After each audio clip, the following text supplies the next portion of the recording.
नमस्कार दोस्तों, आज के इस वीडियो में हम आपके लिए वीर फूली की कहानी लेकर आए हैं।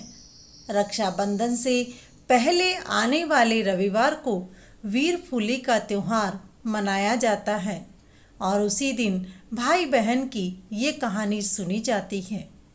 बात उस समय की है जब राखी से पहले रविवार आया। भाभी ने भैया से कहा, आज बाईसा के लिए मिठाई लेकर जाओ। बाईसा के घर तो काम बहुत है, वो आएंगे नहीं। भाभी ने तरह तरह के पकवान और बहुत सारा चूरमा बनाकर डाला। भाई भाता लेकर रवाना हुआ तो रास्ते में बहुत सारा चारा पड़ा था। भाई ने सोचा कि बहन को बहुत से काम होते हैं, वह भारी लेकर नहीं गई होगी। यही सोचकर भाई चारे की भारी बांधकर बहन के यहाँ जाता है। भारी बांधी तब एक बड़ा काला नाग भारी में चला गया। भाई को पता ही नहीं था। उधर उसकी बहन फूलियाँ सेकती हुई बोलती है, फूली फट फट सिक, मेरे भाई का दुश्मन सिक। तभी उसका भाई भारी व भाता लेकर बहन के घर पहुंच जाता है। बहन भाई की खूब खातिरदारी करती है।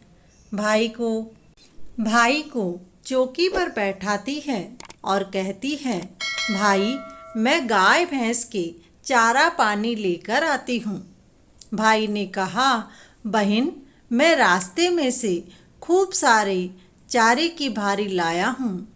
तब बहन ने कहा, भाई आज रात रुक जाओ, आज हम दोनों बहन भाई खूब बातचीत करेंगे।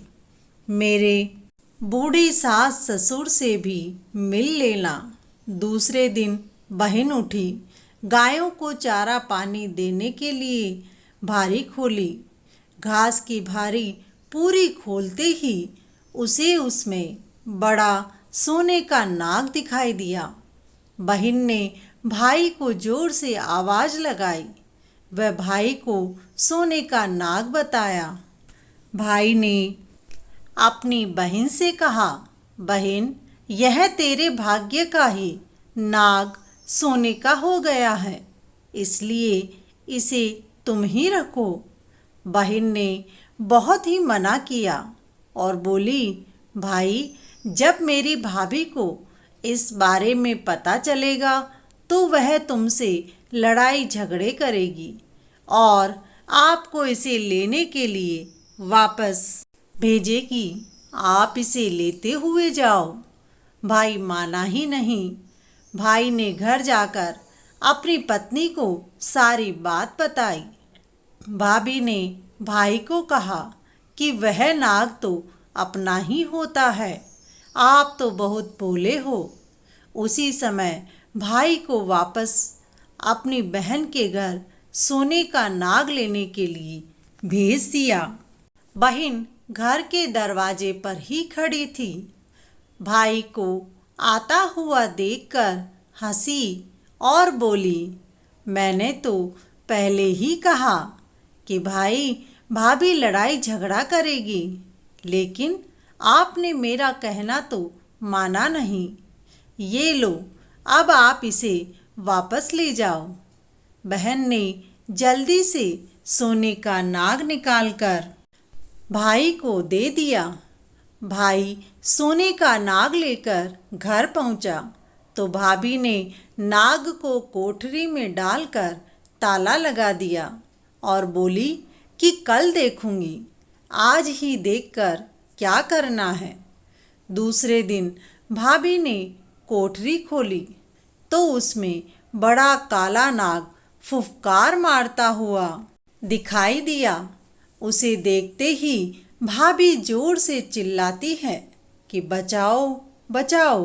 अब भाई दौड़ता हुआ आया तो भाभी बोली, कोठरी में रखा हुआ सोने का नाग बड़ा काला नाग बन गया है।